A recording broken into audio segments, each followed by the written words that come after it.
We can do a quick open session here and take care of some business for the school board, and then we'll move on to the next call to order. Indication, we'll cover both our boards if that's okay. We will discuss our endeavors this evening. Let's watch over all those that are involved in Union County. Please all those instruments to work together and open minds and hearts and which we're here to serve you and to serve the taxpayers of Union County, children, the taxpayers. In your name we pray. Amen. God, the pledge of allegiance. I pledge allegiance to the flag of the United States of America and to the republic for which it stands, one nation, under God, indivisible, with liberty and justice for all.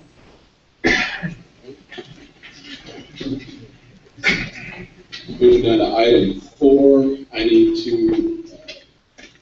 amend our agenda before we approve it. I'm going to remove item 5B. Easement in people stated project. So everybody will remove that. Our consent agenda. Mr. Chairman, I move to approve the agenda as amended. I have a motion to approve. Second. Thank you, Mr. Governor. All in favor? Moving on to our consent agenda, which will be personnel agenda. Make a motion that we approve the consent agenda and personnel agenda. Second. All in favor? All right, number 6, moving to closed session decisions. Is there any discussion on our closed session decisions? Mr. Chair, I move to affirm the superintendent's personnel decisions in their closed session. Second. All in favor? It is unanimous. Mr. Collins isn't here, so I need a motion to adjourn. Make a motion. I make a motion to adjourn. Thank you. Second. All in favor? Aye. Mr. Johnson, you got here just in time for us to adjourn. Thank you for. I told you we were done. Where you been? Nobody was in the parking lot. I didn't. We had a couple of Board of Ed things we had to get done, which just seemed appropriate since we were all here together. Heavy. We have 5 minutes to 7.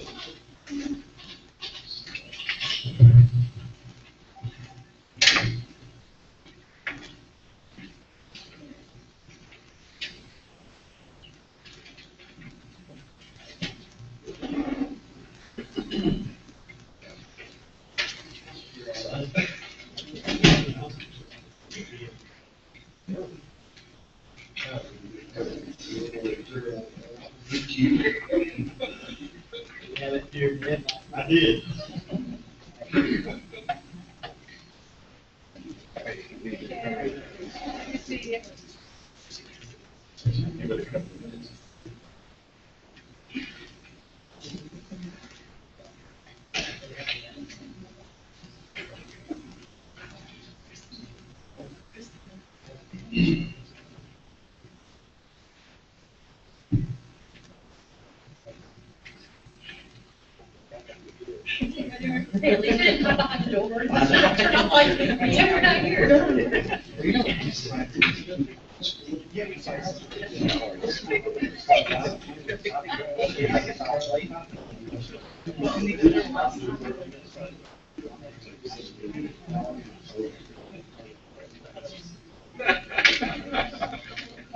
That's all. Don't worry, it wasn't on TV. You're gonna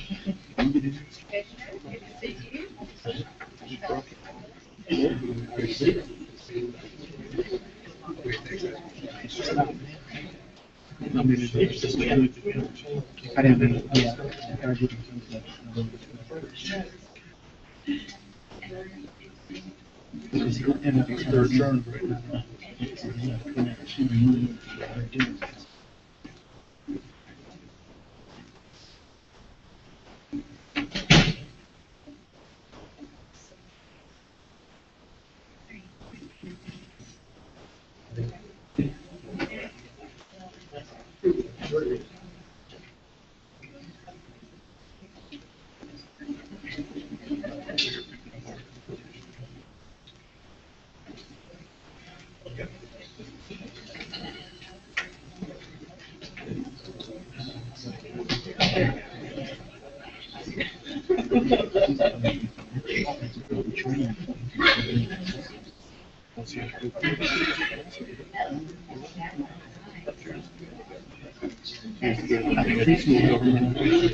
I know, right?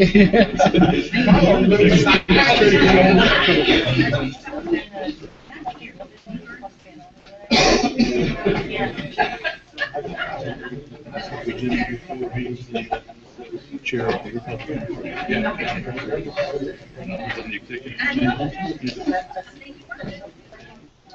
He's like, president of the Republican Party. He's always been involved in it.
I bet they will.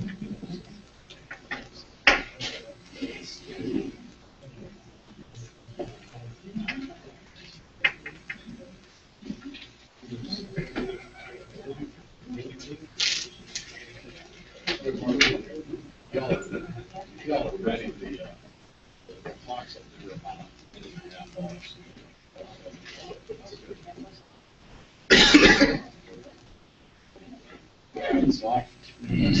I'll call this to order. So, again, approval of our agenda for this evening for Board of Education. I need a motion. I make a motion that the agenda be approved as written. Second. Thank you. All in favor? Aye. Call this meeting order, all in favor? Aye. I want to make a motion to approve the agenda. All in favor? Okay. We'll do introductions. Starting with my right. Introduce yourself, please. I'm Rick Davis, school board member. Oh, no.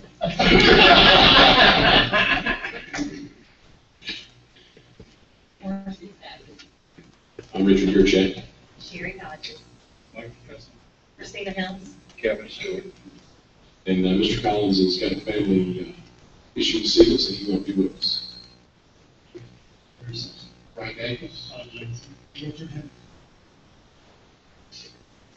right, so we're going to move on to number 4, the presentation of Union County Public Schools proposed budget and operating capital. So, Dr. Wallace, you all.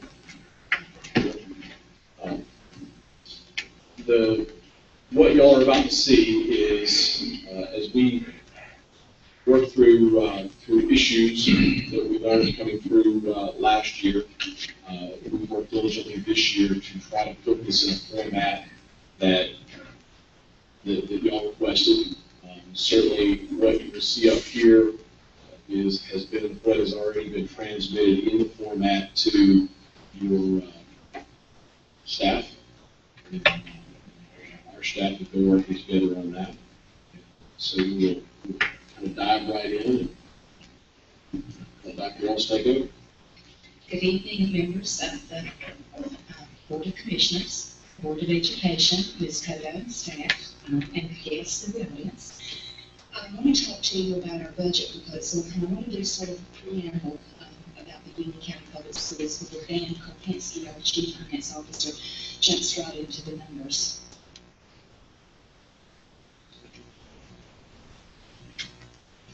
I'm going to start talking and then we can catch up with it. The mission of the Union County Public Schools is preparing all students to succeed. And we believe that to be a worthy endeavor, not 25% of them, not 60% of them, not 95% of them, but every child. Because if it is your child or your grandchild or one child that is not succeeding, then it really doesn't matter about everybody else's child. We want to know that ours are succeeding. We have 5 strategic priorities, next slide please, that are approved by our Board of Education, and they're in line with our State Board of Education priorities. They're listed up on the screen. First and foremost, high achieving and globally competitive. We believe that for a child to find success in the world, it cannot only be in Union County, although it can be in Union County. I am a mom. I have 3 children. Of my 3 children, only 1 resides in Union County. The other 2 have gone out in the world. And demographically, we're sending more children out in the world than we're retaining in Union County of our graduating students. And it is equally important what goes on in Charlotte or Iredell County. But in the past couple of decades, it's equally important what goes on in Southeast Asia, China, in Europe. So we can no longer believe that we're the epicenter of the universe, and that's mirrored by the State Board of Education. Our second goal is to provide quality staff and innovative leadership for the 21st century. The best thing a principal can do is hire well. Same thing for a superintendent, to hire principals well, because our children are with our teachers and with our principals, and so we're trying to provide innovative leadership. Number 3, safe, orderly, and caring schools. Parents, and I am a mom, I want my child to learn at school, but that comes in second to my child being safe and someone at school, knowing who my child is and loving my child. Number 4 is 21st century systems operating effectively and efficiently. The state has started a requirement whereby we must test all children online. We no longer can buy textbooks, everything is digital. And so we've got to have our children prepared for a world where everything is computerized. And finally, family, business, and community members involved in support of our schools. I would be remiss if I didn't say we've had a blip recently with some parents being very upset. But as a whole, Union County parents are very supportive of our school system countywide. And we are only as good as we can involve the community. And here again, I'll acknowledge there's been a blip and there's room for improvement. But if we know there's room for improvement, then we need to improve. Next slide. We operate under a my-size-fits-me framework. That means if I want to go to an international baccalaureate program, I ought to be able to. If I want to be a certified nursing assistant, I ought to be able to. If I want to be in broadcasting or mass media, I ought to be able to. And under this my-size-fits-me, we work in 3 areas: globalization, innovation, and graduation. I spoke in our previous slide about globalization. We must prepare our children to be global citizens as well as North Carolina and Union County citizens. And with regard to innovation, our technology and the creative approaches to instruction, we have over 20 academies in the Union County Public Schools for children to find alternative pathways to success, and that goes right to the graduation. If the child is engaged and if the child is interested, the child is going to graduate. Next slide. Some of our successes, and those of you who are parents or grandparents in our system, I'm sure you're aware of some of these things, and the funding you give us helps contribute to that. This is, it can't be an us against them or a you against us mentality. These are all of our children. We are recognized as a state leader in global education.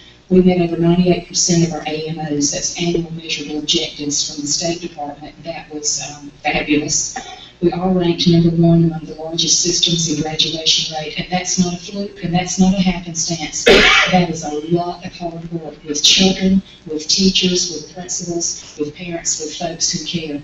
Our SAT scores are above the state and national average and rising. Last year, we awarded over $95 million in scholarships. That's a lot of money. Our dropout rate is 1.38%. To bring that into terms that everyone can understand, we had 12,087, I believe, seniors or high school students this year. We have them, and we had 169 drop out. Now, I think that is absolutely awesome, unless it's yours or mine, and then it doesn't matter how many other children did well. And our minority graduation rates are up, and our test scores among our minority students have been up. Next slide. And the question, I guess, I've lived here all my life, and I've been called country, and I'm a product of this county. So if I am country, I'm Union County. And the question I think we all ask is, do the citizens of Union County want their school system to continue to improve? And that's not a money question at this point in time when I'm talking to you about. I think every parent and every citizen wants our school system to improve. Folks move to Union County for the schools, and we want it to improve because our generation is riding on this next generation. And if we do want it to improve, then I submit to you that #1, your support is essential. I don't think anybody in this room would say they want children to fail. Anyone, I don't think anyone would say that. I think we're united, both boards, and I believe staff. I can only speak for Mary Ellis, but I know that's what I want, is our children to improve. So tonight, I hope that we can share our needs with you. You can share your status with us, and that we can come to the conclusion, or the two boards can, certainly not me, but the two boards can, to find adequate funding for our children. And on a personal note, I'm so glad to see these two boards sitting together and to see relationships better. It's, other than being an employee of the Union County Public Schools, that means a lot to me as a lifelong resident. Then we can sit and watch the two boards get along and work for the best for our county and our children. So at this time, I'll turn it over to Mr. Kopinski.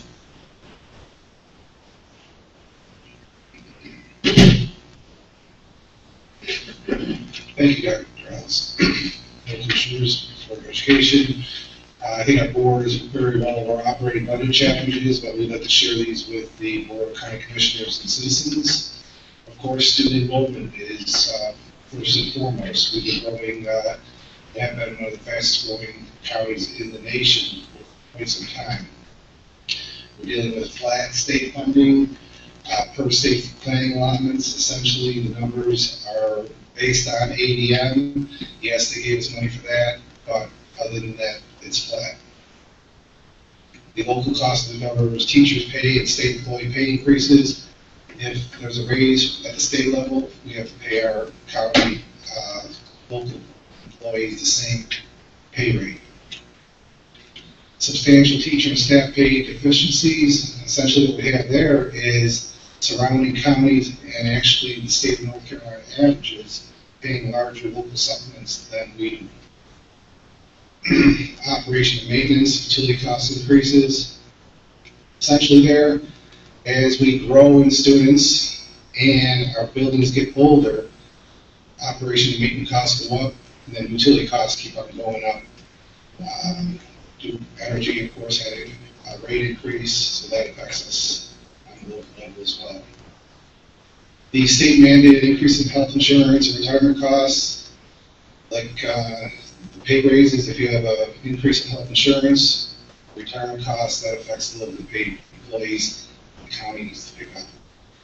Then increase in payments to charter schools. They're actually growing faster than us, and we welcome that. In our county, we have no problem, but essentially the dollars follow the student. And then, of course, the unknown is how much money we'll get from Union County. Student enrollment.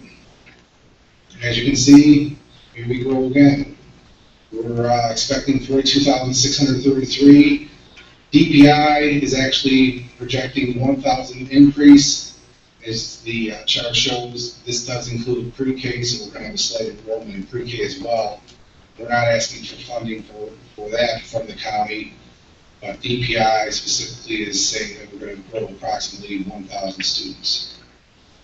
And of course, per the county records, recent housing permits strongly suggest we are poised for another growth spurt since the economy is recovered, and potentially down the road, new schools will be necessary.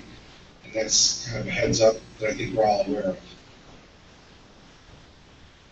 State, local, and federal per pupil expenses. When you look at a budget, you can't just look at local expenditures. You can't look at state expenditures. You have to look at all expenditures. And if you look at our numbers since 2008, 2009, in 2008, 2009, per state DPI records, we spent $77.56 per pupil. And in 12-13, we're only spending $75.20, so that's already a decrease.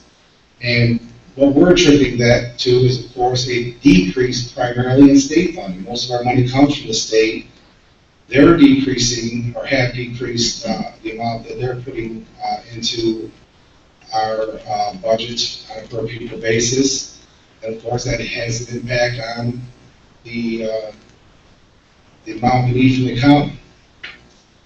In 2013, Lee County per pupil expenditures ranked 106th lowest out of 115 school districts.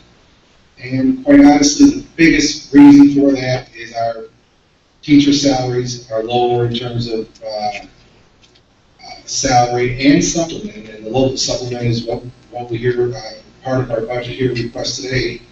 And that certainly has an impact and why we might be 106th lowest. Only 9 school districts in North Carolina spent less per student. And the North Carolina average per pupil for 2012-13 was $8,033. Now, if you take that $8,000 versus what we spent that year, that's $513. Multiply it times 42,100 students. That's $21.6 million less than the North Carolina state average, if you do it based on a per pupil basis. Another interesting thought I had after we put this presentation together is that if you take the number of students we're going to have next year, 42,105, times what we spent in 2008-2009, it's actually would result in a greater budget than we're presenting to you tonight. Next slide, please. So once again, the School Budget and Fiscal Control Act states that the State Board of Education and Local Government Commission shall establish a uniform budget format. And that uniform budget format encompasses all funding sources. You have state, local, federal, and special revenue funds that contribute to the current expense budget.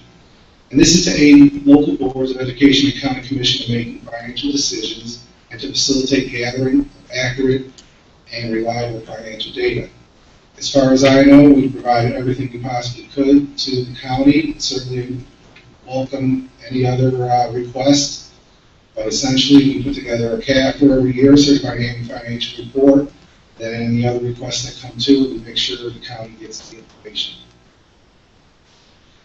The 14-15 projected total current expense budget, once again, this includes state, local, federal, and special revenue sources. As I mentioned earlier, this budget that we're proposing of $319 million is less than we would have spent in 2008-9 on a per pupil basis. I believe that number would add up to about $326 million. As you can see, state funds about 74%, federal nearly 6%, county local appropriation is proposed amount would be 28.17.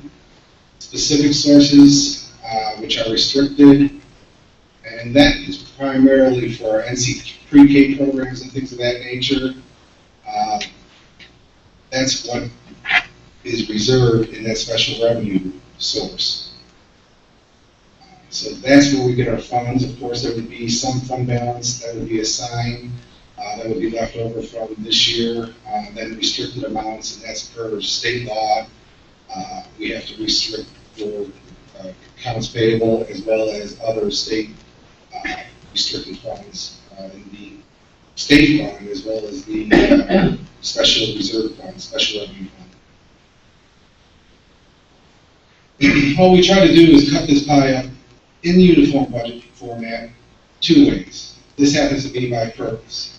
As you can see, we spend about 76% of our money on instructional programs and 22% on supporting services, very small amounts on community services, non-program charges. And of course, we pay out about 1.24% to charter schools. Supporting services, what is that? Well, that's utilities, that's maintenance, that's operations, that's HR, that's finance. But as you can see, the majority of our dollars goes into instructional programs at 76%. Next slide, please. Okay, now this is by object. We're taking the same budget, breaking it up by object. And what's obvious is the salary and benefits. Since we're a people-intensive business, you see that 82 to 83% of our money spent on salary and benefits. Obviously, teachers, teacher assistants, custodians, maintenance personnel, bus drivers, you name it. Our business is labor intensive. That's why we spend nearly 83% of our money on salary and benefits for our employees. Purchase services, less than 5%. Utility services, which is basically putting the lights on, paying for water, sewer, garbage, adds up to nearly 4%. Supplies and materials, that not only includes instructional supply, but it also includes supply and materials for maintenance and operations. Capital outlay, by law, if you pay for something like equipment through the current expense budget, you have to put it into the capital outlay account. Our threshold is $5,000, so there is money that is received from the state, local, federal, and special revenue accounts that is spent on capital outlay. Primarily, we have CTE spending money on equipment. We have transportation spending money on equipment, maintenance spending money on equipment, and of course, there's also money spent in the state accounts if it's equipment greater than $5,000 in the technology area.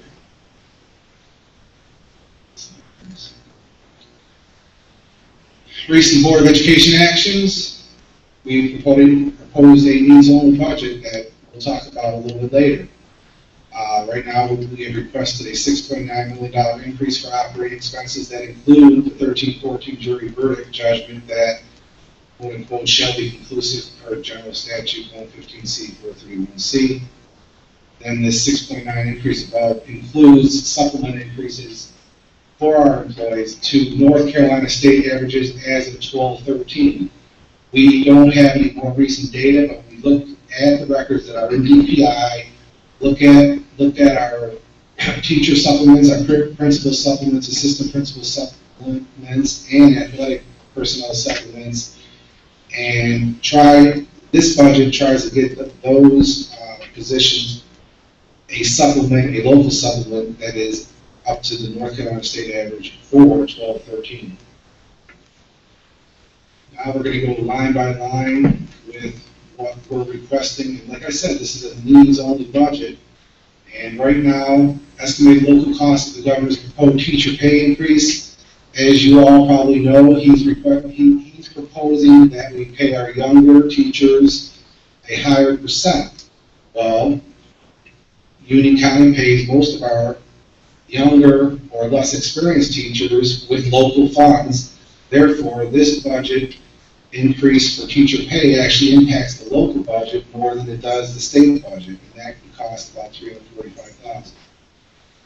We had a meeting with our bankers a couple months ago, and unbeknownst to us, they have increased our fees. We're doing things to try to offset that, but at this point in time, it's going to cost about $36,000 more to do banking with our current institution. The estimated increase in state benefit costs for locally paid employees, once again, if the state increases these costs, our locally paid employees are entitled to those benefits. That includes health insurance and retirement benefits. Premium increases for general liability, vehicles, workers' comp, excess insurance. At this point, we've estimated approximately 4% increase in that. And that's contingent upon a couple things. Of course, the more students you have, the more risk you have, and then of course premium rate increases.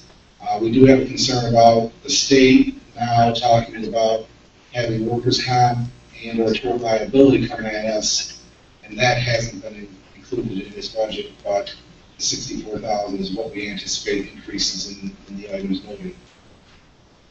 Legal costs.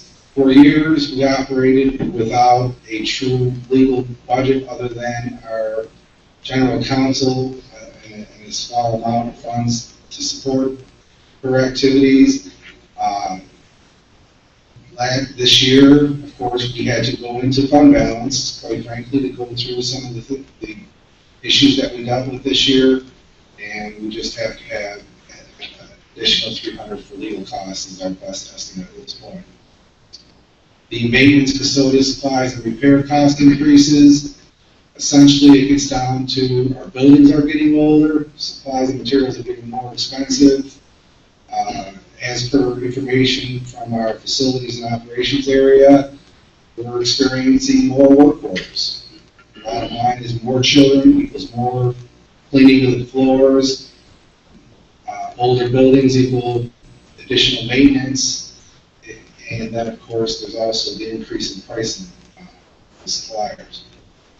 Charter schools, if this budget is proposed, is passed as proposed, like we mentioned, the dollar follows the children, so we have to pay an additional $437,000. That brings our total payments to charter schools to nearly $4 million. It's 3.9 and change that we would be paying to the charter schools. And those are unit-kind citizens, so the dollars follow the child, and we do send those checks to charter schools. I believe we have 10 charter schools that we spend or send funds to, and that totals nearly $4 million with this 437, 238. Estimated increase in utility costs, that's water, sewer, garbage, natural gas.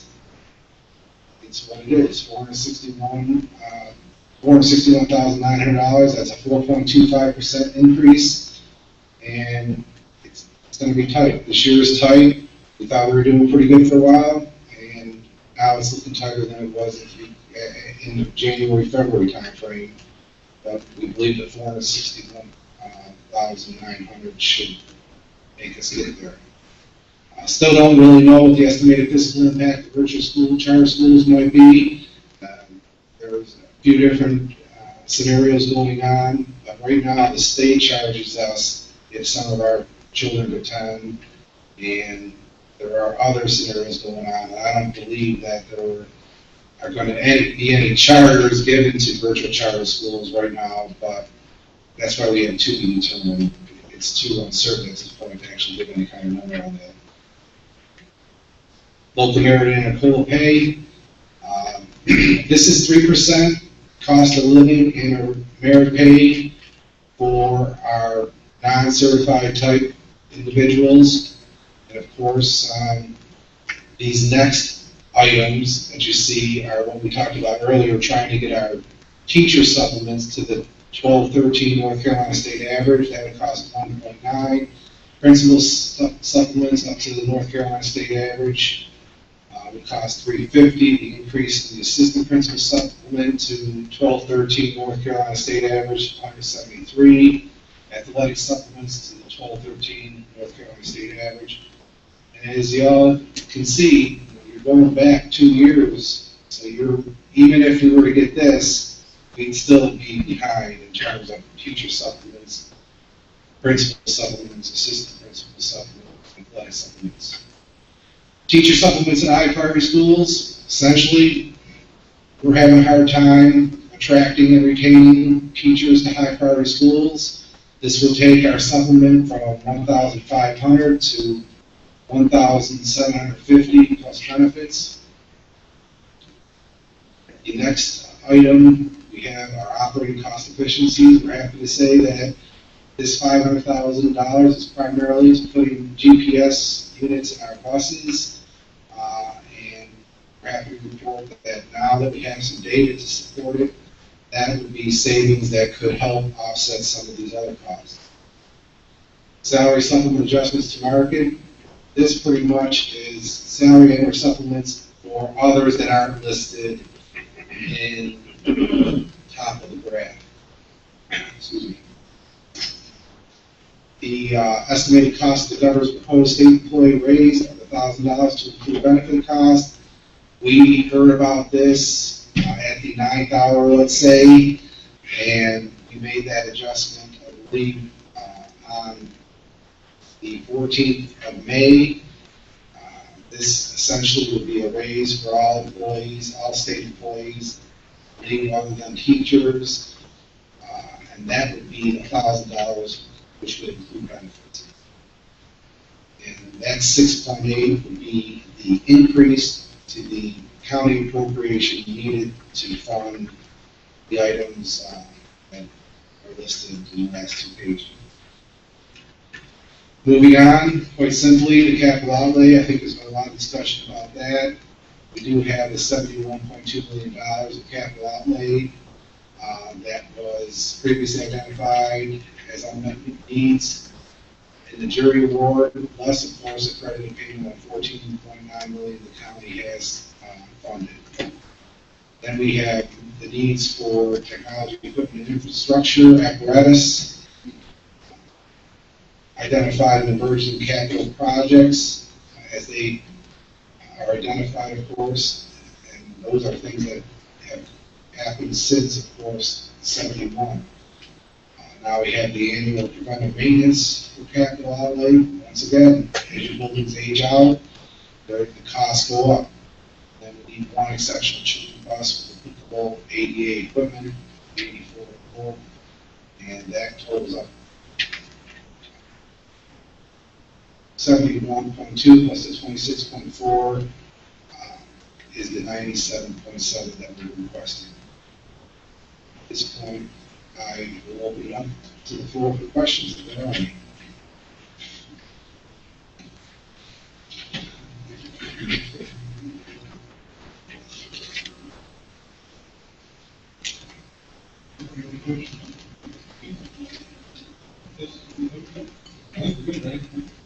Very good. Thank you, Mr. Kavinsky. You're welcome.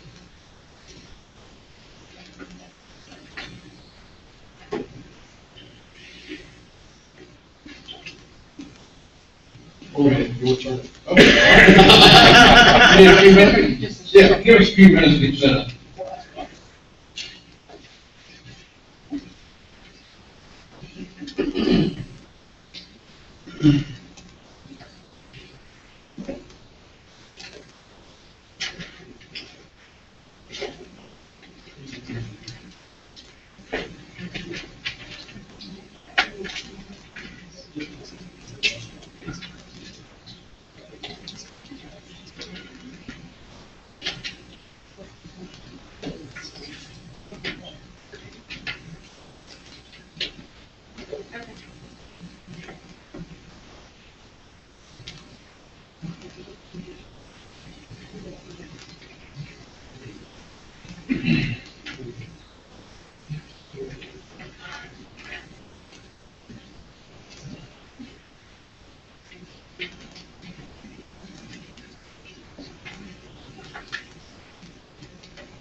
Thank you very much.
Good, all right.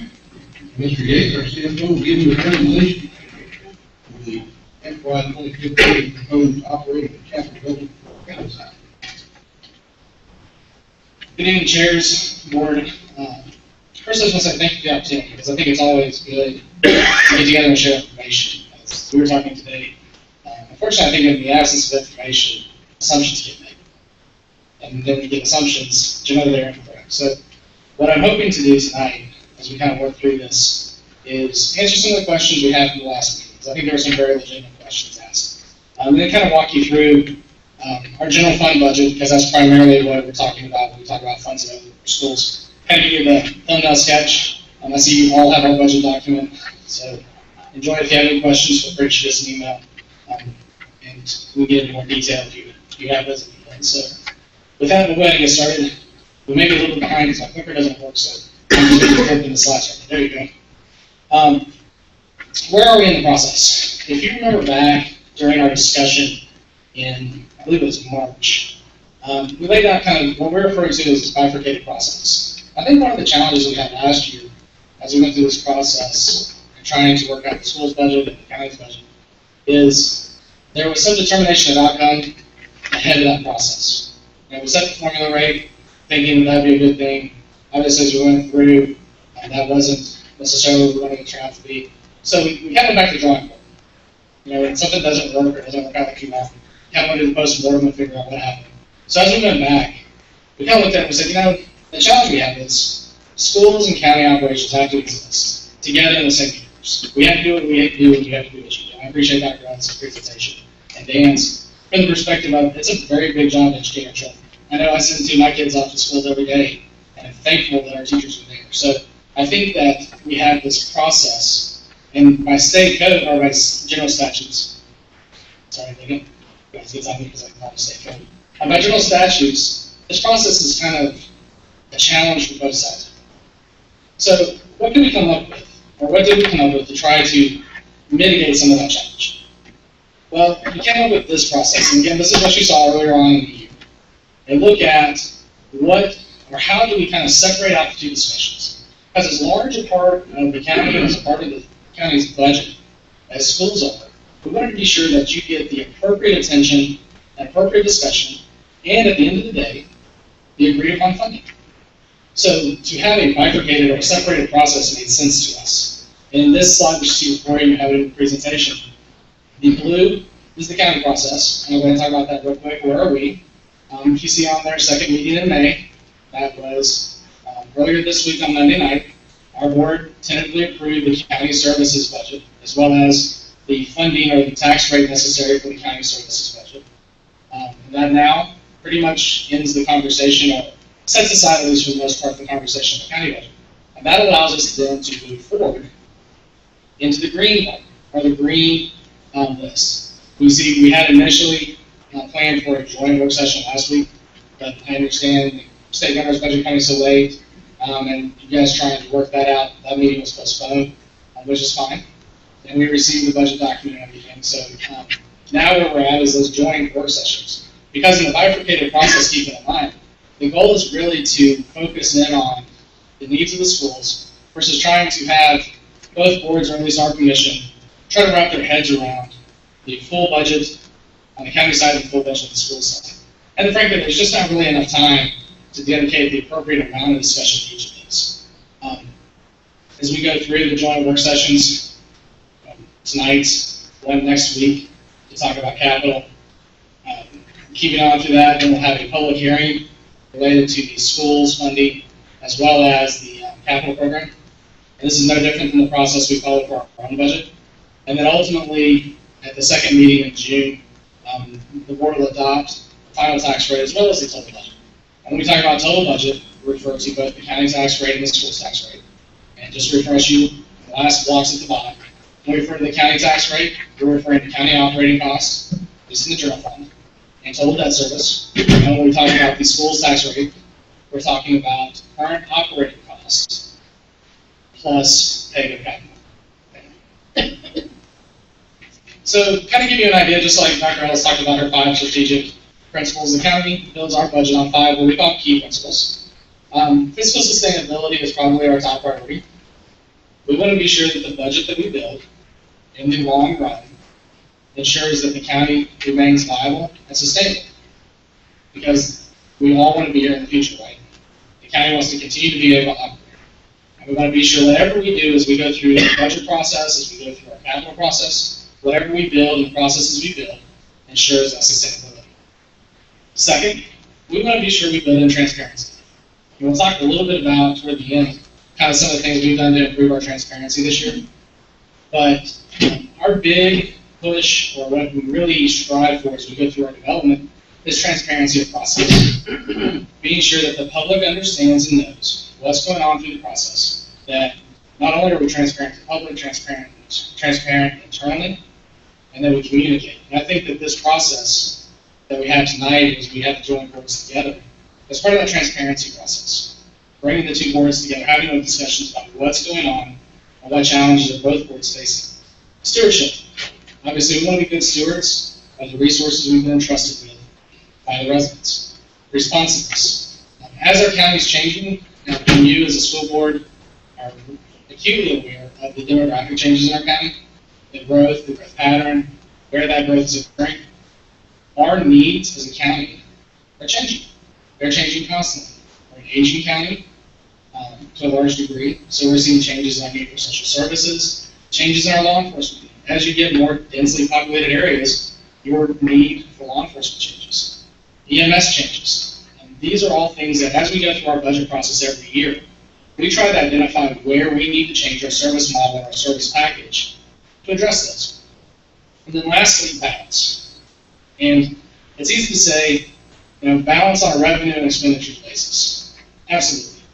But I think when we talk about balance, it goes beyond expenditures and revenues.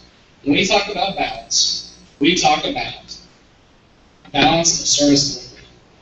Because every service the county provides, just like every service the schools provide, has a client or customer. So we want to be sure that we meet all of those service delivery needs. We want to be sure we're balanced in that delivery. We don't want to short any one population over the other, but continue to try to provide the same high level of service across the board to all of those. A little bit about our process, because I think that this is really important to understanding how the budget comes together. We use what we refer to as a modified zero-based process, meaning that each department starts over each year, essentially saying, you know what, clear the slate from last year, assume that you're going to have the same folks that you had from a staffing perspective, but build your cost up. How much does it cost for wash cloths of inmates? What does it cost for syringes at the health department? What does it cost for the different programs we have? What are our library costs? Tell us what you think you need. And then in addition to that, what we ask them to do is prioritize them. So every line item that comes in gets a number, gets assigned a prioritization ranking. And this occurs not only with our internal departments, but this year it occurred with EMS, with CMC Union, with our volunteer fire departments. We have about 18 volunteer fire departments. And Cindy and I actually met with every one of them to go through this process some twice, with the exception of Providence, because we have a big challenge getting it scheduled, and they're a smaller department. And then finally, SBCC is part of the process. But again, like I said, each line as you go through that, it's individually analyzed and ranked. I'll be the first one to tell you, I'm sure if we had any of our department heads here, would tell you they didn't get everything they asked for. Even the sheriff didn't get everything he asked for. That's the purpose of the ranking process. Okay? So we went back through, management then reduces, in conjunction with the department head, their request to balance the budget within the resources available. Before we sit down that process, we analyze how much revenue the county is going to get at its current tax rates, at its current sales tax, from state funding, from all of our sources of funding. We'll talk a little bit more about that in a moment. But I think it's important as we sit down and we approach it from two sides. We look at the cost of service. What does it cost to provide the package of services we're providing? And then what available revenue do we have? And then finally, the outcome of that process is remodeled or modeled to determine if it's truly sustainable. I don't expect you to read this all the way through. I just wanted to show it to you because I think it's important to know when we do our projections, we do our first cut projections in January and do an initial projection on the cost of services for the county And then we come back as we work through our budget and establish what the cost of services are going to be. And if I could, the last time folks couldn't hear me. Will this mic work? That's this. Okay, perfect. But I think it's important to note, and I apologize for those folks who are watching at home and they're trying to take this. As we work through this modeling process, if you watch this number right down here at the bottom, the sensitivity number, one of the things that we realize as we go through our budget every year is that we're not perfect in our forecasting. Just like when you see elections, and they say plus or minus 4% on polling, it's a statistical variance. Well, we look at this number and we say, this is what we're projecting, but our goal is to be plus or minus 2%. If this number is within plus 2 or negative 2, then we feel like we're pretty much dead on to where we think we're going to be.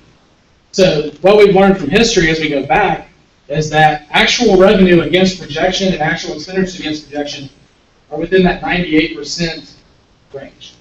So we may get 102% of revenue, we may spend 98% of expenditures, but we feel fairly confident that as we work across in our projections, again, keeping in mind plugging all the budget numbers in, as we work across our projection number, if we are within that 2% sensitivity range, we feel like that we have created a budget to sustain.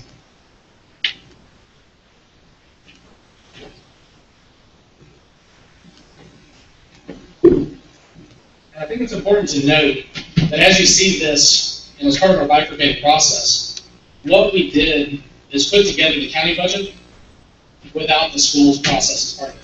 Because that's yet to be determined. What we wanted to be sure is that as we developed, this is one of the screens that beats up my laser. As we developed our process and as we developed our budget, we didn't want to predetermine what the needs would be for the schools. Okay, so we intentionally reduced ad valorem tax rate by the formula number, because that was the best number we had available, by the formula number, and then also backed out the cost for current expense from our budget this year and backed out the cost of paying capital. So what you see going from the proposed 2015 forward is what the county's budget looks like without the schools. I will point out one thing, as my staff pointed out to me today, across the top on the ad valorem taxes, you see a little bit of a dip from 15 to 16. That's kind of an anomaly of the change in collections we've had of motor vehicles, as well as change in some of our estimates as far as interest and collection of back taxes, these kinds of things. I would expect that as we know more about how motor vehicle tax will be collected. If you notice this year, you got your motor vehicle tax instead of getting a county bill, when you went to renew your tax, or you haven't yet, you will. When you go to renew your tax, you have to pay your tax at the same time. So that changed the way we collect our taxes. It's had a benefit. We like it. It's a good thing. But it's an anomaly that even the state Department of Revenue couldn't exactly tell us the best way to forecast for it. Knowing that those projections will change in next year, we feel fairly comfortable that it's within our tolerance of that 2%. So as you can see across the bottom, the county services budget as proposed at this point reflects the sustainable budget during the projection. And we generally project out about 5 years. We feel that that's a comfort level. That's where we build our CIP out to. So, where did the general fund revenues go? Where does it come from? You can see largely we're driven by ad valorem taxes. And I'll answer that question and come to it in a little more detail in just a second. And I'll try to remember who asked it last time. But the question is why ad valorem taxes? We're talking about school's tax rate, but why ad valorem taxes? I think it's important as you look at this slide.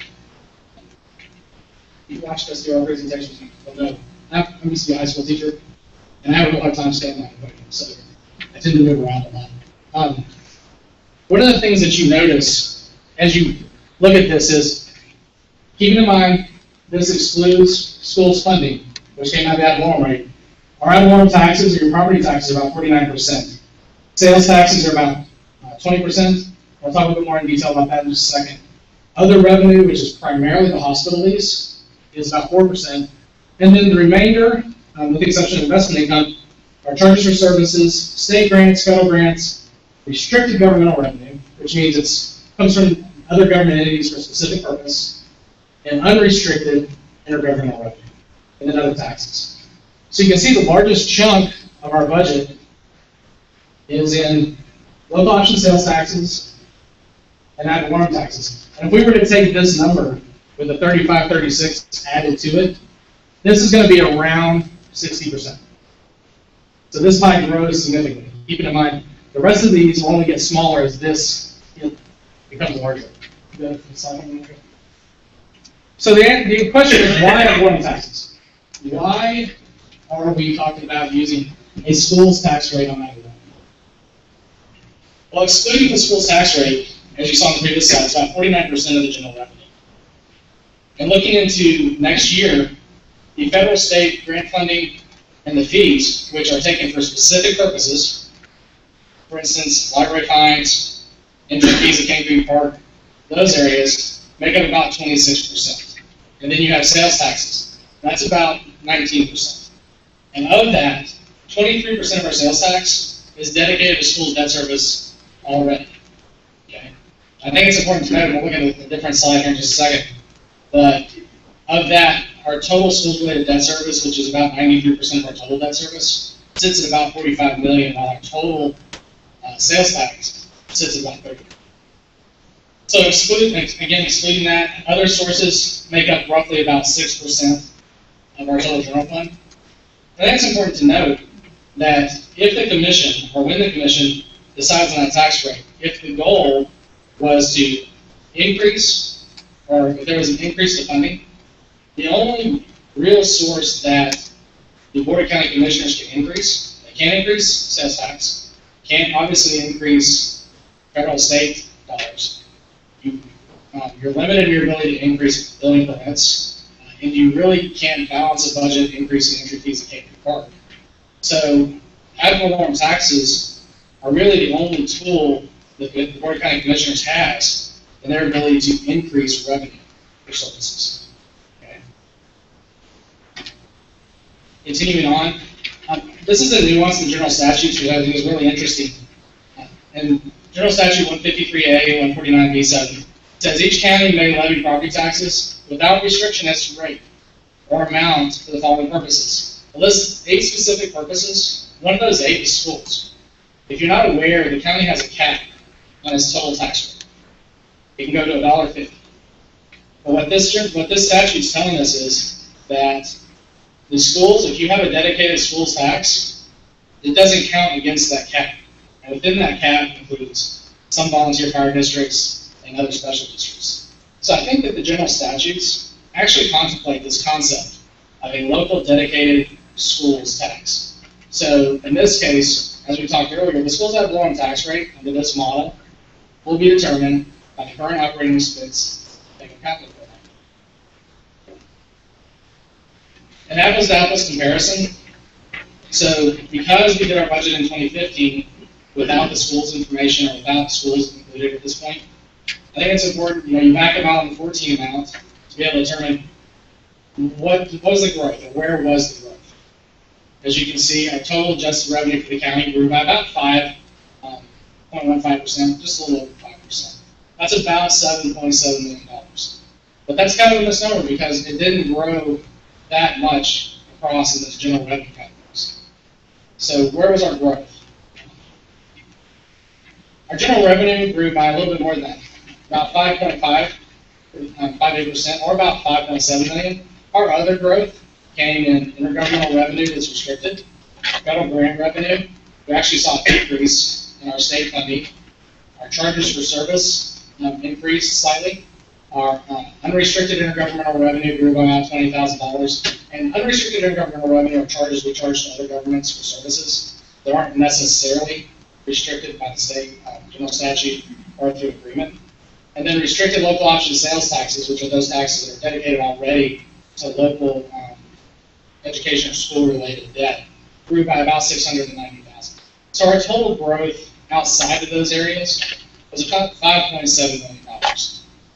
So the question then becomes, okay, you have all this revenue growth in those other sources. Keep in mind, a portion of that's then sales tax, a portion of that is then ad valorem. Where did that go? I would want to make one point. Sorry, I jumped ahead of myself. I think there was a lot of discussion last summer concerning how ad valorem sales taxes are estimated. And a lot of confusion, because the county is limited by general statute. Generally, let's say we're looking at sales tax. We can go in and look at trend analysis and make an assumption on sales tax and budget that. The general statutes have a different structure for estimating ad valorem property taxes. What they tell us is that percentage of collections cannot be greater than the percentage of levy actually realized in cash as of June 30 the preceding year. And the way that this is applied is we take our CAFRs, essentially a comprehensive annual financial report, and there is a collection rate calculated in the CAFR. And that is the governing percentage for collection rate. Keeping in mind, ad valorem property tax revenue is made up of two components. It's made up of your assessed value and your tax rate. And when you take your assessed value times your tax rate, then you apply a collection rate, because nobody collects 100% of their bills. In this case, our estimated collection rate for 2015 is 98.5% for property taxes, which is outstanding. Our tax department does a great job doing that. And if you're a business owner, you collect 98.5% of your outstanding receivables, you're doing pretty well. And then on our motor vehicle taxes, 92.5. We're actually seeing that up this year. So this may be, once we reach our audited numbers in November, be up. But 92.5 is what we use for our budget. And that's based on last year's audited information. Again, the county tax rate, we use a 30.64% tax rate for the county ad valorem. And this grew by about 2.39% or 1.7 million. Whatever the determination is made for the school tax rate, for instance, if you use the 35.36, that would see that similar or a mirror 2.39% growth. Works out to a little over $1 million, $1.5 million. Sorry, a little more than that, actually, almost $2 million.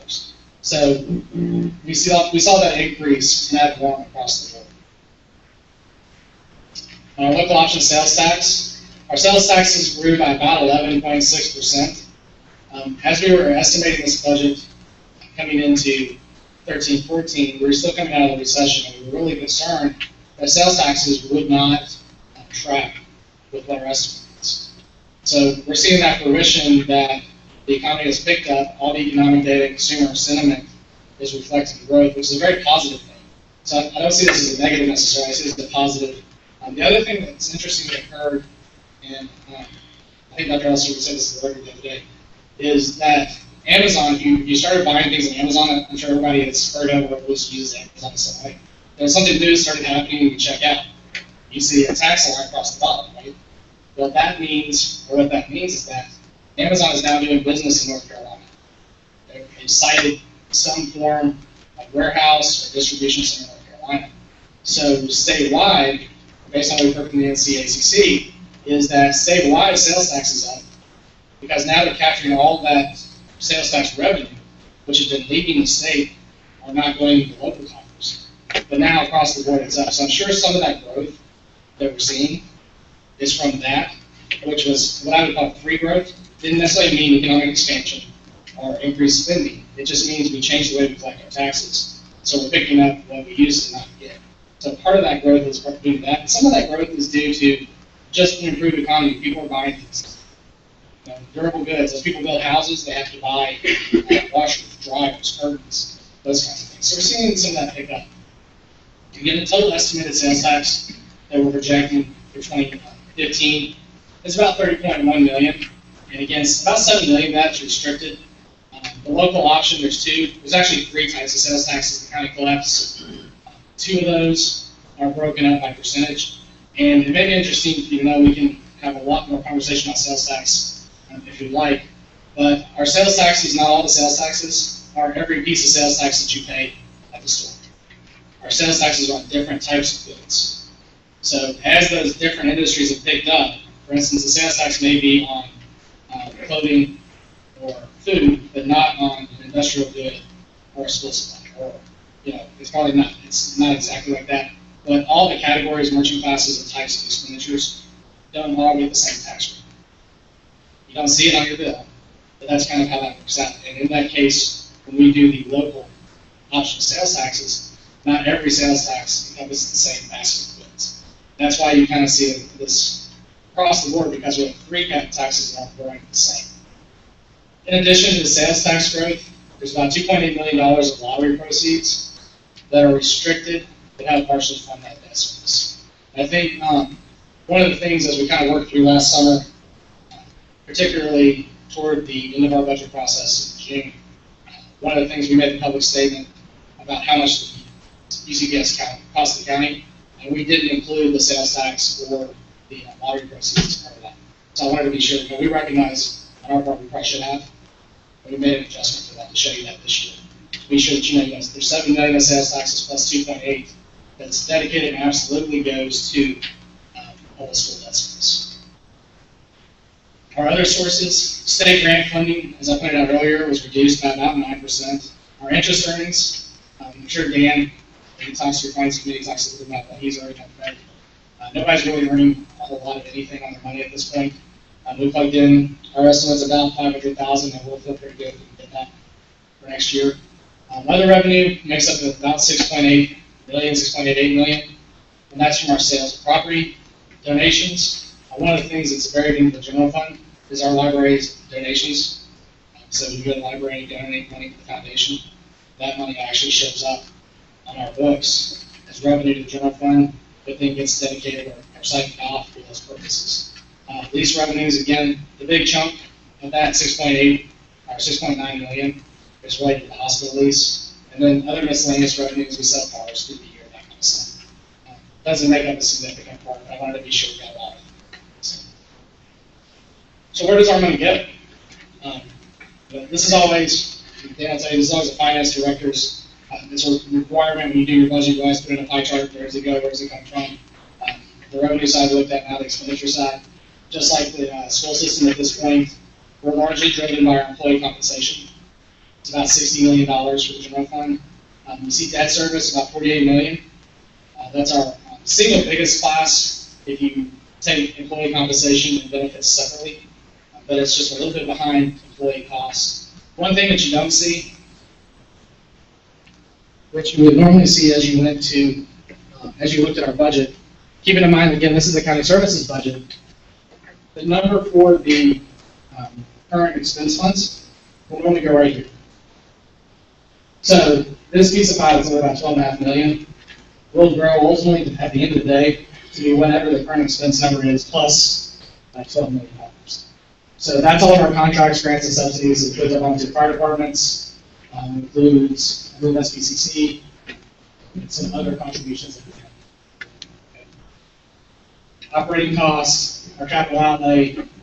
If you look at the very top, you see interfund transfers, $2.8 million. Those are our transfers to our PAYGO capital program. And ultimately, at the end of the day, when the final budget's put together, that's where you would see the transfer for schools capital also. So those two categories, contracts, grants, and subsidies, as well as interfund transfers, become a bigger part of the pie at the final outcome of the budget. On a service perspective then, kind of like you have your program groups, your program categories, the county operates with service areas, or what we refer to as service areas. Public schools, in this case, that's the component of debt that you have. The sheriff's office, $26.3 million.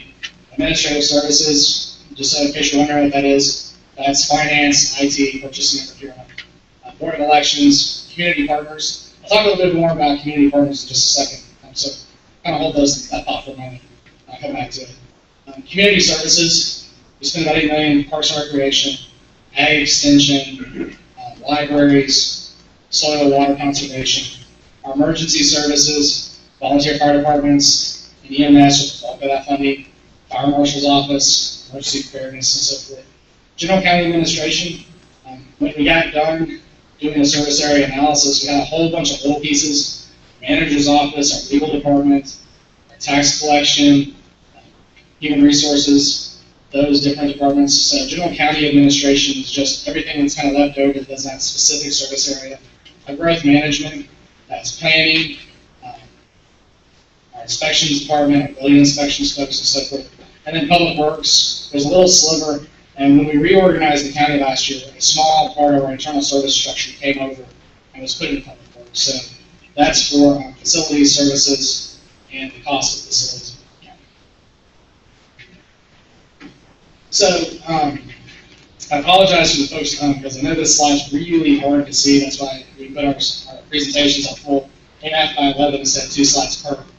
But the question was asked last time. When you're talking about an ad valorem rate that gets charged specifically to the public schools or specifically to a service, you don't do that at the sheriff's office. Distinctly remember, you don't assign a tax rate to the sheriff's office. You don't assign a tax rate to other county services. Well, I think that's a very good question. So what we did is we did the analysis to figure out, okay, if you were to assign a tax rate, a specific tax rate, keeping in mind when we looked earlier at general statutes, what we saw was that there are only about 7 categories you can have separate tax rates for, one of those being schools. It didn't necessarily allow you to do it this way, but to help you understand how our budget breaks out, I think is a good way to look at it. I'll just walk you quickly across the top line. It's tax rate in pennies, it's first column. Our proposed expenditures in that service area for 2015, the current ad valorem. Okay, so the tax rate is a function of this column divided by the value of a penny. Non-current ad valorem taxes, when we talk about non-current ad valorem taxes, we're referring to past taxes are collected, fines, interest on past taxes, different collections. When we sell a foreclosed property, the fees are paid for that, and so forth. Local option sales taxes, and we'll talk about this and why it's here in just a moment. Other taxes, these are the various other taxes the county charges, not significant from a revenue perspective. The intergovernmental revenue, again, revenue we take in that's associated with a state or federal program that we wouldn't get otherwise. Non-enterprise charges for services, meaning revenue collected in those service areas for services they provide. Our interest earnings, and then other revenue, remember going back, leases, sales, surplus goods, and other kind of miscellaneous revenues. And again, hospital leases right there. So when we looked at this analysis and said, okay, if we were going to divvy up the tax rate, and we were actually in a conversation today to look at how do we include this in the tax bill, because I think it's really important to the resident to see, and good for the resident to see, okay, where does my tax dollar go? And one of the things we did as we looked at this is we said, okay, there's a dedicated portion of sales tax related to schools debt. And you see the Union County Public Schools number across the bottom. That's the debt service, as well as there's a very small sliver, $200,000, that's related to the maintenance and upkeep of your central admins. So if you were to assign those costs, what's the value of that comparatively? And we said, okay, let's go ahead and move all the sales tax down. Because it's a very good question that is always suggested, or that came up in our last meeting, is there's a lot of flexibility to assign revenue. Well, I'm suggesting that there's not a ton of flexibility to assign. That really, the main areas the commission can assign revenue in is sales tax and ad valorem tax. Because when you look at intergovernmental revenue, largely tied, as you can see, to human services, that's the single largest portion of that. That's revenue that is restricted by the federal government or the state government for the services they provide. Same thing, you look at the sheriff's office, that on the Public County Schools line, down for debt service, that $2.7 million that you see there, that's lottery proceeds. So that's dedicated to specifically to the debt service for Union County Public Schools. And then you see the charges for service. So you can see, for instance, for community services, for all of our community service programs, we bring in, that's right for me to see. It's like about $663,000 are brought in. So again, these are fees that are paid for at Cane Creek or at the libraries, etc. So it's not really, we don't think it's appropriate to take fees from these areas where they're charged, particularly growth management for building inspections, and move those around from the services that they're paid for. Because we kind of have this obligation, or we believe there's an obligation to a resident. When a resident pays for that service, that funding goes to help offset the cost of that service. The community partners, again, the hospital lease, that goes back to the community partners line. I'll just keep that flip aside. When we talk about community partners, who are we talking about? And I won't read the whole list, but some of the big ones that we look at: South Piedmont Community College, Safer Communities, you have the Clerk of the Superior Court, District Attorney's Office, our Economic Development. Our Economic Development Group is a partnership with the City of Monroe. The CATS cost, which allows our bus line that runs to Charlotte on a daily basis. So all these things are funded. I wonder if you flip back for me. All these things are funded. See, I told you I can move it. All of these things are funded largely out of that $6.1 million that comes into the hospitals. And CMC Union is one of our outside partners. And so as you can see, if you follow that all the way across, the impact of all of the paying for all the services is about 0.16 on the tax rate. And the question specifically came up last time: what does the sheriff cost? Sheriff is the largest cost, as you'd expect, out of this group, at 9.88%. And you'd expect that because unlike Human Services, which is our largest service area cost-wise, he doesn't have as much revenue or intergovernmental revenue that comes to support that program. So he has limited costs through intergovernmental revenues, which basically represents what he charges, what the sheriff charges, the county charges to Indian Trail and those other groups to maintain the police service.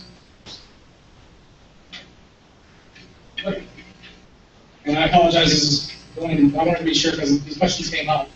I wanted to be sure to address them thoroughly. So where did the money go? We talked about that 5.8%, 5.9% growth. Here's where the county applied the growth in this general revenue. Sheriff Office sworn pay adjustment. It's about a 5% across the board adjustment to sworn officers only. About $618,000. Our volunteer fire departments, we increased the funding. If you are familiar with the way volunteer fire departments are funded in Union County, they're kind of a challenge. A large majority, I believe it's 13 out of the 18 we have, are funded through fire fees, and the fire fees just are no longer supporting volunteer fire departments. So we have to supplement those to continue to protect the public and continue to provide fire service across the county. One important thing about volunteer fire departments, if you haven't had a chance to go and spend time with them, they're really interesting because it's a really important part of the fabric of Union County. So we want to be sure as we go forward that we fund those. Increased funding for EMS. This is part of our effort to improve our EMS coverage. Increased funding for South Plains Community College, which, as my understanding, Dr. Sealer has about 400 students that are Union County Public School students on his campus as part of that program, as part of his programming. Our Economic Development Infrastructure Grant to help spur growth for businesses in the county of $125,000. Funding for the firearms training and qualification range, it's about $2 million. And then our performance payable, which is our increase for Union County employees. And the way that our performance pay works, every employee gets rated, and there is an assigned amount of money, a hard dollar value. So we don't do a percentage-based increase. It's based on performance, and if you blow a certain level or score, you don't get an increase. So that's the pool that we would use to allocate those. It's important to note, though, that if you take out these areas and these specific growth areas, the remainder of the county's budget for county services decreased by about $1.7 million. That means as we went through our zero-based budget process, we started about $4.8 million, almost $5 million out of balance from requests against revenue, that we were able to make the across-the-board reductions to get us down with our revenue reduction. That's about a 1%, 1.11% growth. So as long as we keep within that inflationary number, then we're keeping a good control of our costs, even with the growth of the county. Remember I referred to the transfers to other funds, $2.8 million. This is kind of how that breaks out. This is our pay-as-you-go funding. $200,000 for a chiller at the library. $2 million, again, as I mentioned, for the Firearms Training Academy qualification range. If you're not familiar with that project, right now the sheriff's deputies have to go out of the county to do their firearms training qualification. And the board has said their number one priority is public safety. That's why you see a lot of the growth areas with public safety. Additional funding for document imaging, the county has undertaken the process to move to electronic records, and that's continued funding for that. DSS business automation, that is their move to a paperless process. $125,000 for facilities maintenance and renewal to cover all of our facilities, and then $125,000 for funding of community service facilities. And we did that because we had a certain amount of carpeting in those facilities, just so you understand how different folks get through as use increase. So we put $125,000 together for those facilities. Okay, so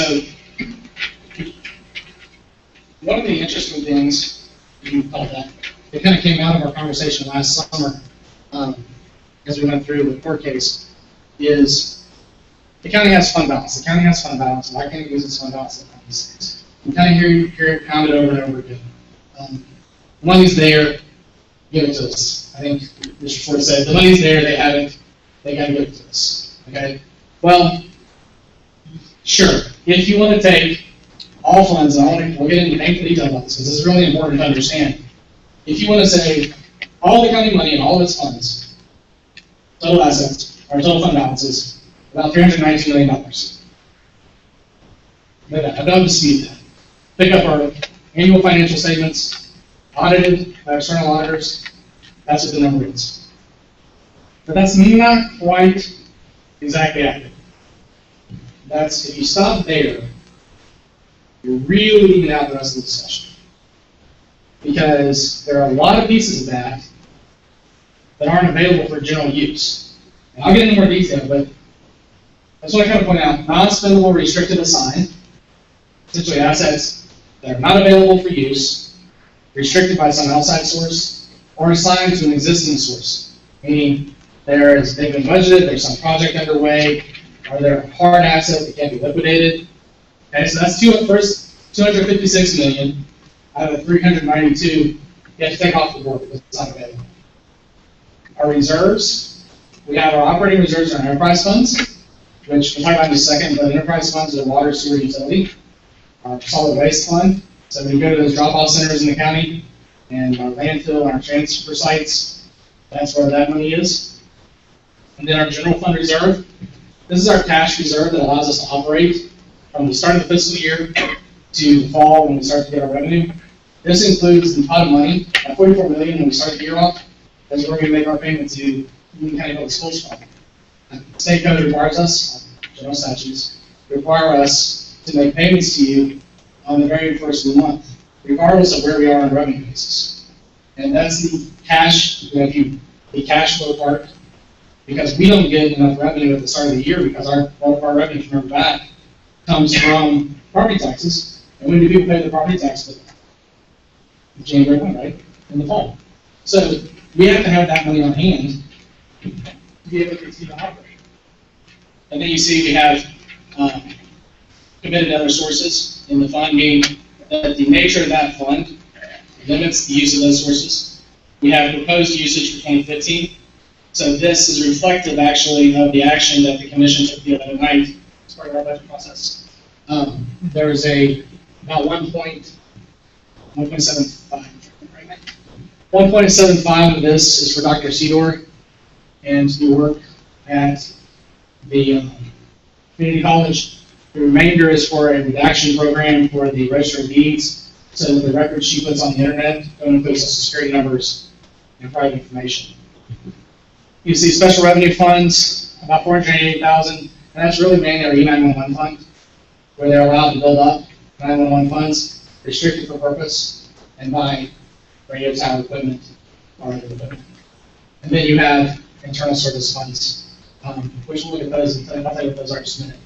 But when you get down to the end of the day, as you move all the way across these different types of limitations or restrictions and legal requirements and general accounting principle and all these other things, what you come to is about $2 million left at this point that is available for me lawful or legal purpose. That's based on budget, granted. And we already know that we're having a good year on our collections for property taxes and vehicle taxes. We already know our sales tax is going to be higher than we anticipate. So remember going back we talked about, we think if we're in that 2% range, plus or minus, that we're in good shape. Well, that's that 2% I'm talking about. And we have a better year than anticipated or a worse year than anticipated collection of revenue. So these 31 funds, I'll kind of look through them in just a second in more detail.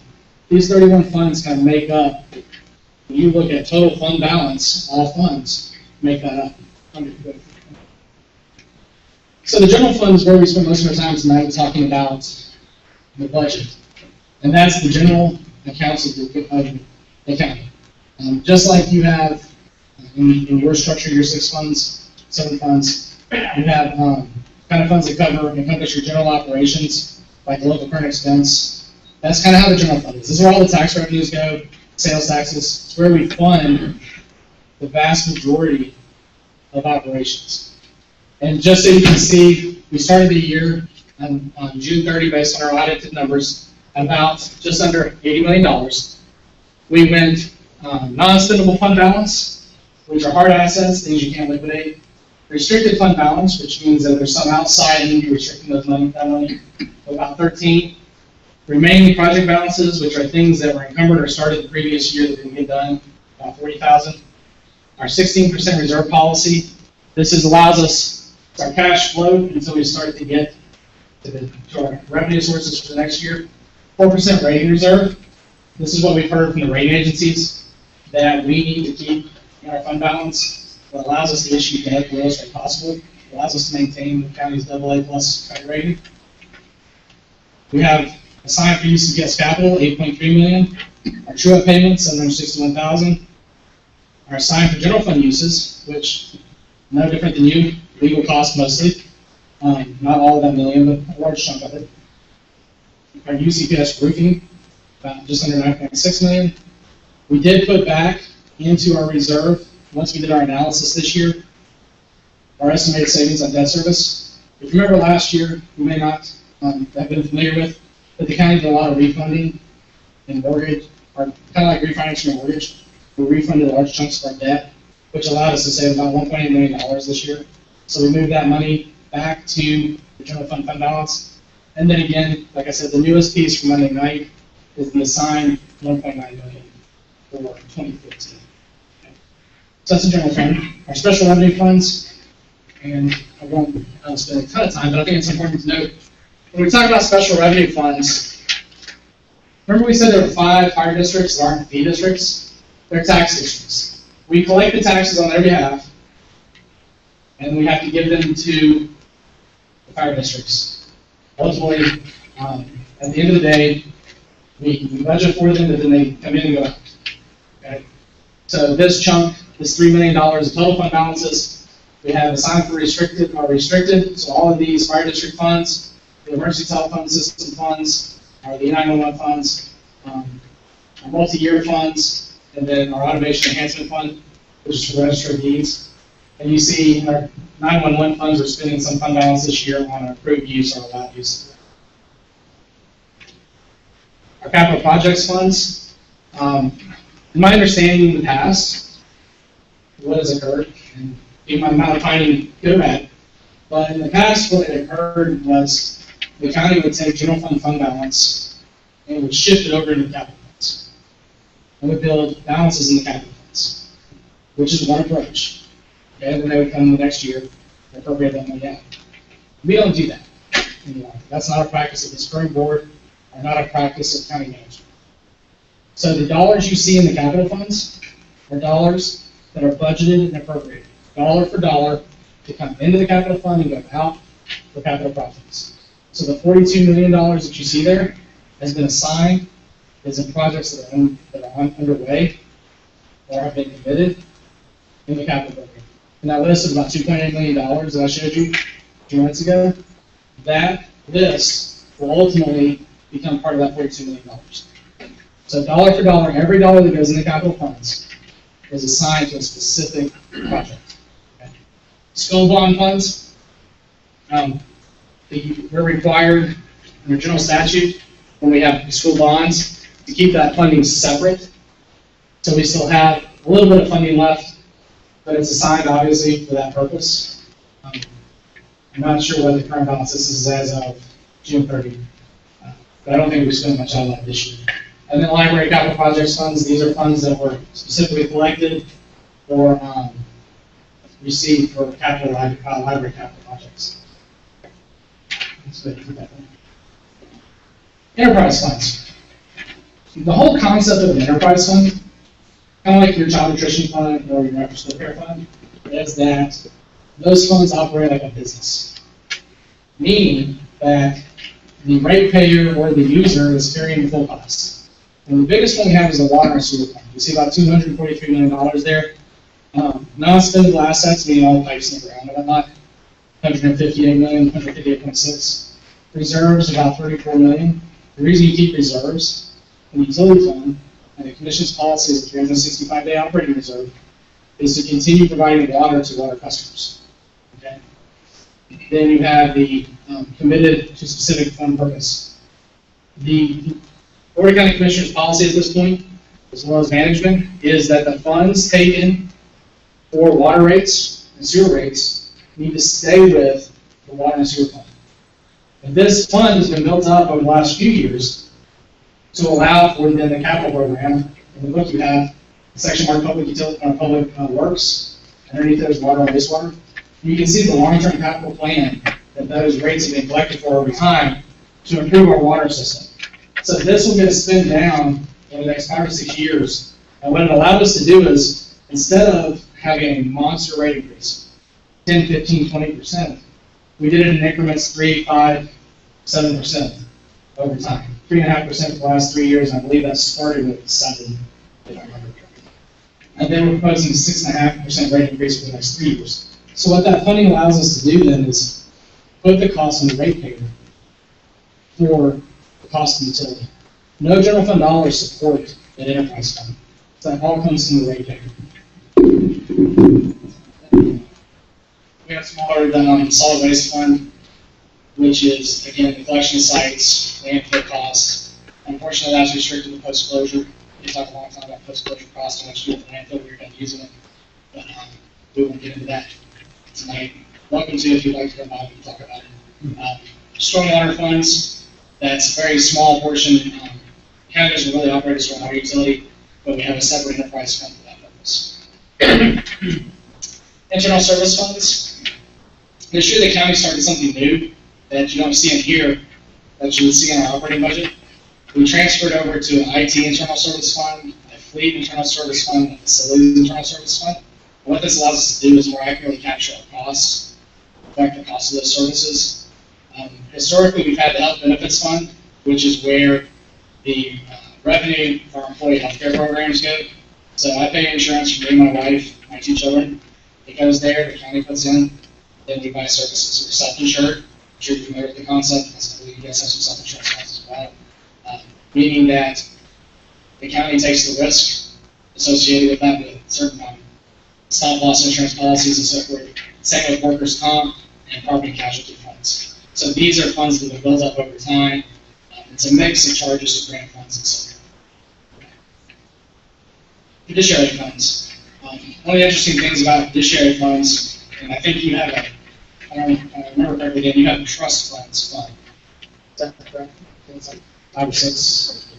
So this is no different than kind of like you have trust funds. The county is obligated to start paying the future costs of other post-employment retiree health care benefits, what we refer to as a PEP. So one of the things that came up last summer during the discussion of funds that were transferred to funds, where the money went and where the money goes, is some money was put into the OPEB liability. And the way that GASB requires you to do this is you have to book the future cost of providing those services. It's a long-term liability on your books. Because every year that you have an employee on your staff, you build an obligation to pay for a certain amount of benefit for that employee in the future. You have an actuary study done that develops what they call the actuarial liability, which is what you book, and you have your actuarially required contribution. That's what you would have to pay annually, plus growth and investments to cover your future liability. The county, our total liability is somewhere in the $40–45 million range right now. So we're working toward making it work, because this is a liability that doesn't come due today, maybe not gonna do next year, but ultimately over the lifespan of the residents we have, they'll have to pay for that. So the county has worked as part of our fiscal sustainability model, try to limit that liability and continue to buy down that liability over time. Not as much as we like, but to start with that. And then we have our separation allowance fund. It's very similar to OPEB, that we will eventually owe that as our retirees go out. And the commission made a change last year in the way that was changed, in the way that's calculated, and who is eligible for that. So that we're working to try to limit those costs. Okay, so those are all of our funds. Can you go back, slide back real quick, Andre? So the very first slide of the funds, please. Keep going. There you go. So, kind of to come back to the conversation. Special revenue funds, can't take the money from the volunteer fire districts, can't take it from the 911 system. Capital projects funds, without shutting down every project the county's got going on, that funding's not available. Enterprise funds, you really can't take it out of the water system. Okay? If you did, you'd have to charge the ratepayers twice to get to the same amount of money. Keep in mind, all taxpayers are not ratepayers, but all ratepayers are taxpayers. That makes sense. We have about 40,000 customers in our utility, but not every person in Union County is a utility customer. Okay.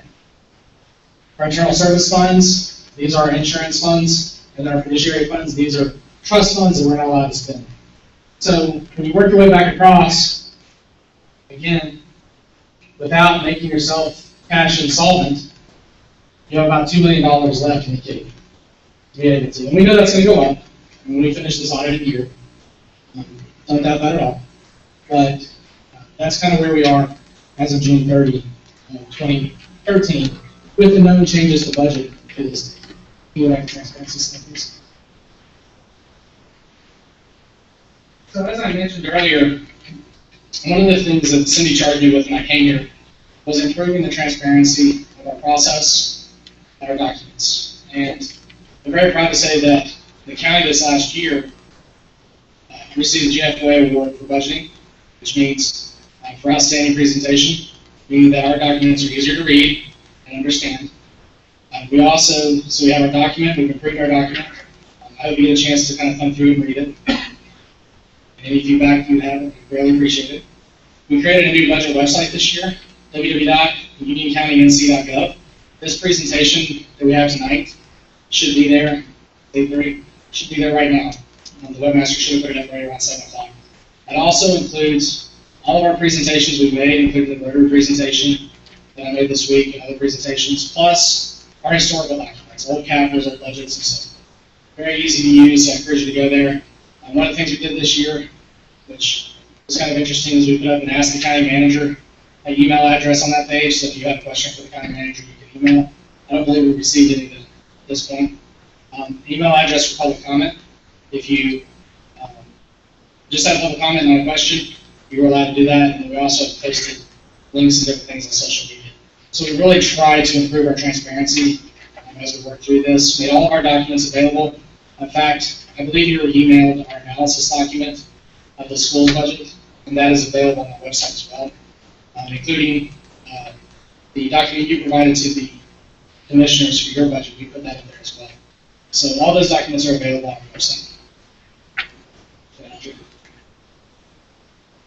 Okay, with that, I'll take any questions, and I want to thank you.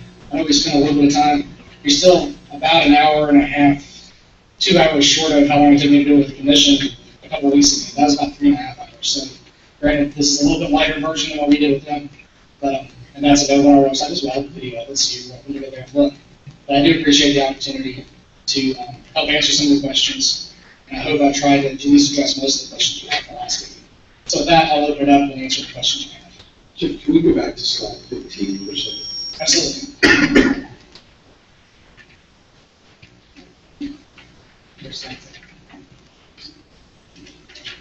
It is the service area expenditures. Hi. Keep going.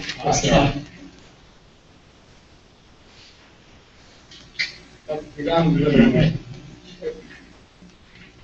There you go. One more. That one. Get right. Yeah. On the second, next column, or the next page of that, it talks about that 45 million being debt service. So, I may just be nitpicky here, but does that include South Piedmont, that service right there? No.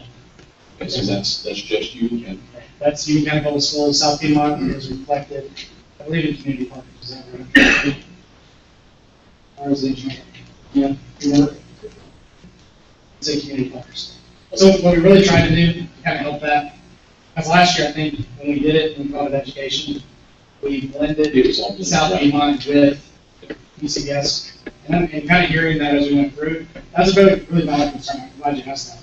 So to try to help kind of clarify that, we really did try to segregate out the chunks of the budget that related to UCBS.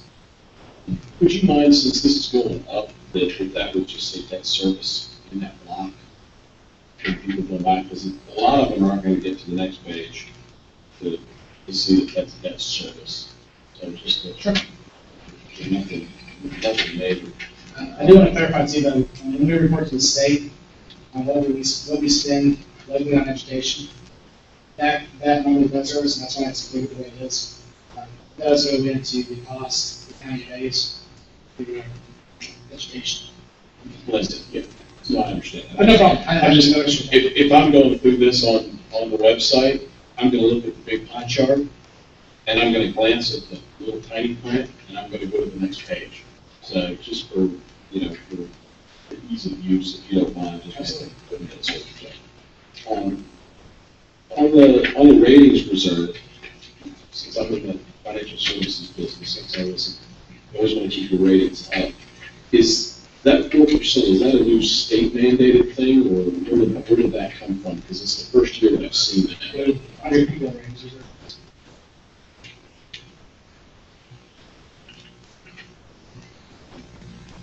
One of the challenges that we have seen in the past, this is how I have my characters like.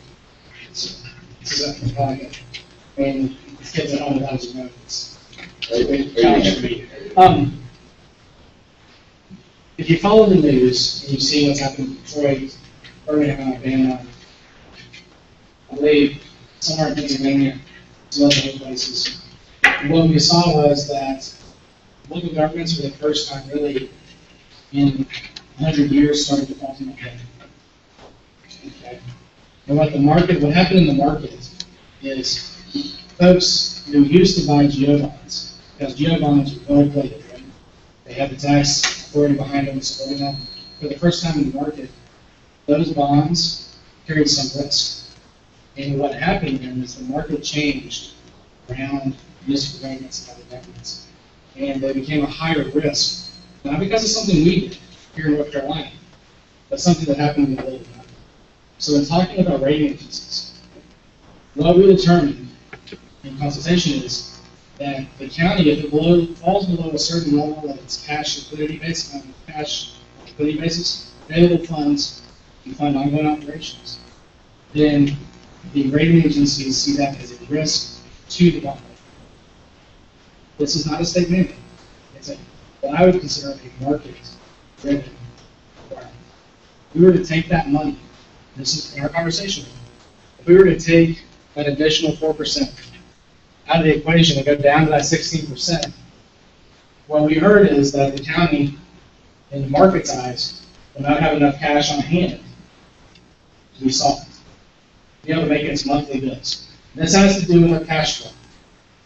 With our monthly report on the web, which includes our cash flow, and what you see is that for the first 4 months, the county operates up to almost a $50 million cash deficit because of the timing of our revenues.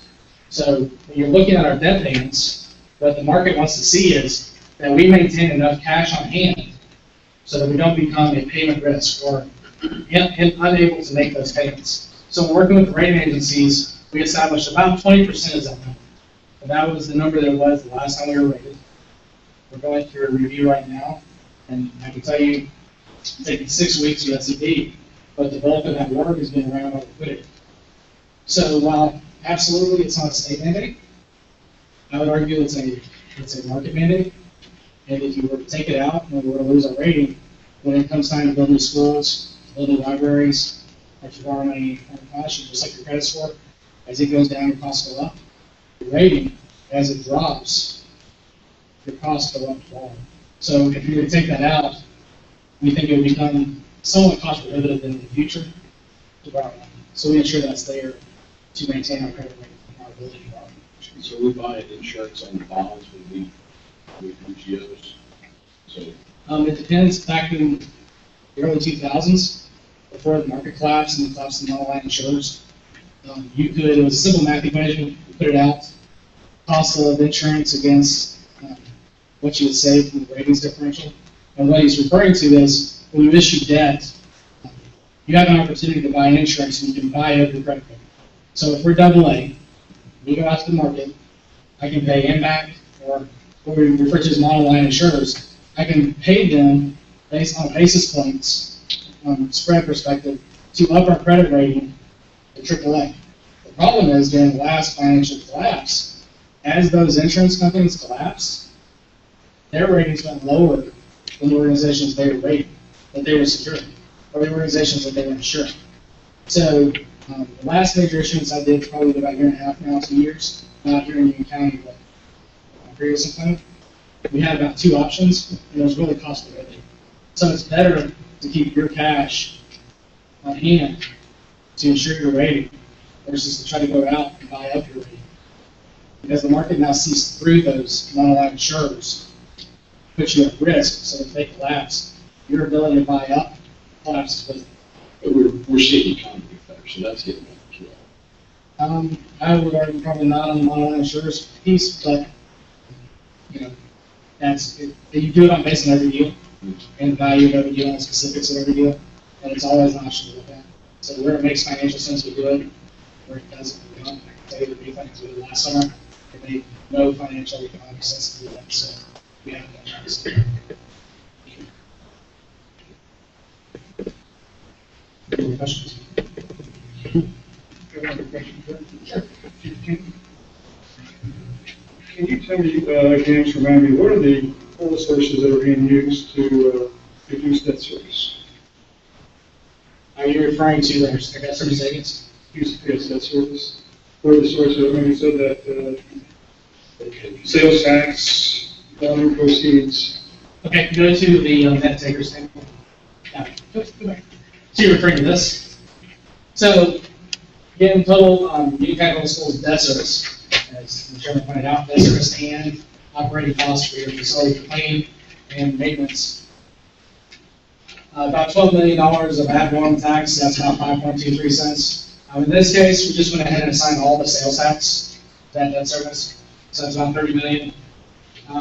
Lottery proceeds, and that makes up, so it's lottery proceeds, sales tax, which includes about 7 million in dedicated sales tax, and the $23 million remainder, and then the ad valorem tax rate. Does that answer your question? Is that actually referring to? Yes. And the lottery proceeds, is that, how does that gross year to year? It's based on, it's based on ADM, and the pot of money, I think it was capped at 100 million. Right. So then that's allocated across all the school systems, and then that money comes back. One of the allowable uses of it, just like the sales tax dollars, is to offset the debt service, so that's how it's used in this case. I think there's a bill before General Assembly right now to change how that's calculated, or to actually to restore the money that was originally taken out. I believe that happened in 2000.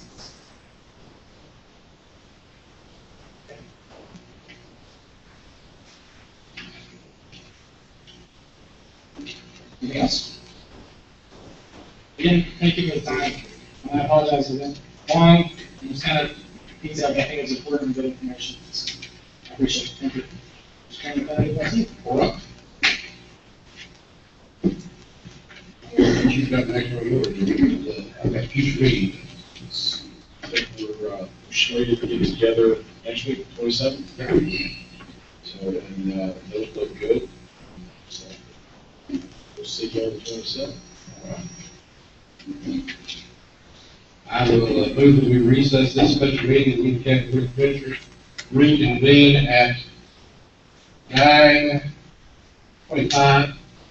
The Board of Commissioners meeting here in the first floor of Union County Government, at 500 North Main Street. All in favor? Opposed? Thank you all very much. I need a motion from the Motion to adjourn, Mr. Chairman? Mr. Chair, before we adjourn, can I make, you got one comments? I wanted to tell Chairman Akins and members of the county commission, I appreciate the opportunity to sit down face to face.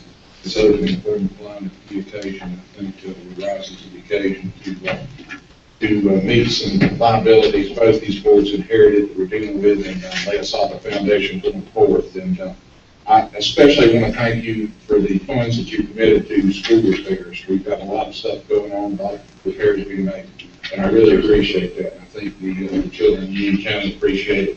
And I also want to commend you for your stance on the recommittal of lottery funds that Jeff alluded to. I think that's a very wise way of proceeding. Just want to thank you for that. That's all I have, Mr. Chairman. Any other comments? I have a motion on the floor to adjourn. Second, Ms. Hodges, all in favor? We are adjourned.